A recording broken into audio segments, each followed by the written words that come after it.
Welcome to your Leslieville market update for April 2020. And wow, what a crazy past couple months we've had with COVID-19 and the lockdown. And again, before I started, I wanted to thank all the healthcare and frontline workers for all the amazing things you're doing to make sure we are all safe and healthy. Thank you from the bottom of my heart and many others. Now, with everything going on, the Toronto real estate market has been incredibly resilient.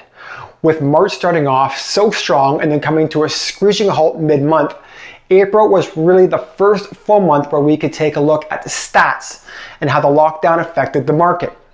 Overall, the Toronto market continues to be strong, and while certain areas are different than others, Leslieville is one of the few areas that has actually seen a bit of an increase in value over the past 8 weeks.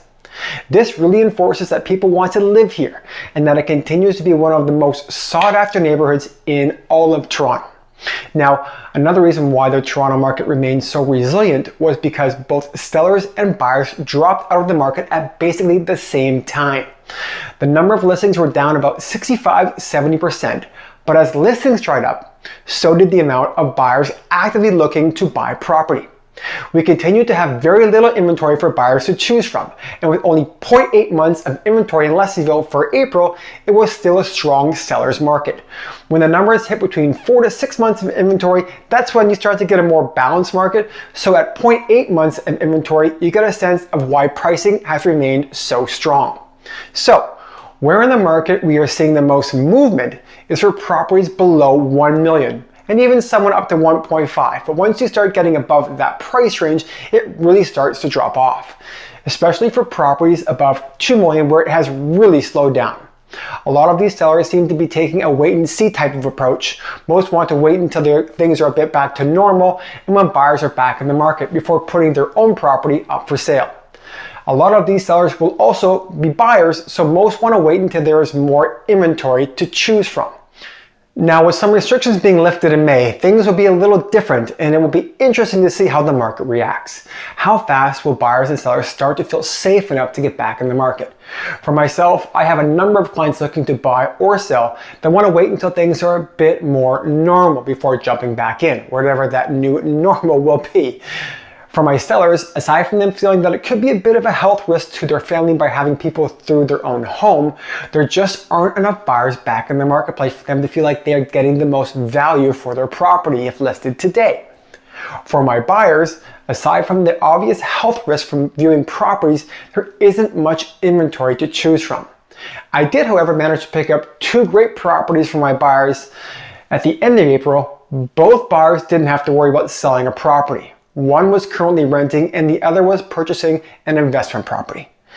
Now, for these type of buyers, I see a bit of an opportunity right now in the market. With fewer buyers, there's less competition.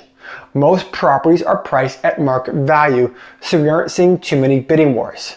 And there's a bit more leverage that buyers haven't had in a very long time. With that being said, let's take a look at the stats for April. The average sale price for freehold homes was $1.2 million, which is an 8% increase from April of last year. This would include all detached, semi-detached townhomes and row homes. Total number of sales were 11, which is a 60% decrease from last year. This was expected based on the slower April market. And the average days on market was 13, which is a 13% decrease.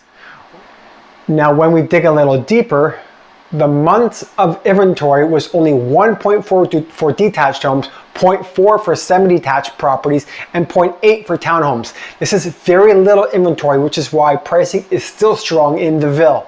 If you remember what I mentioned earlier, 4 to 6 months is a balanced market. Anything below it is considered a seller's market. Now, when we jump over to the condo market, the average sale price was $975,000, which is a 30% increase from April of last year. These properties include all condos and condo townhomes. Now, something to note is that there were only 6 sales in April, so when sales are limited, the average sale price can be skewed when a couple of properties sell for very high numbers. This is what happened as April had a couple condo townhomes that sold for very high prices. I feel a more accurate average is somewhere between the $850,000 to $830,000 range. As just mentioned, The total number of sales was 6, which is a 45% decrease, but again, we expected the number to drop severely as most sellers decided not to list in the middle of the lockdown. And lastly, the average days on market was 10, which is a 150% increase from the same time last year.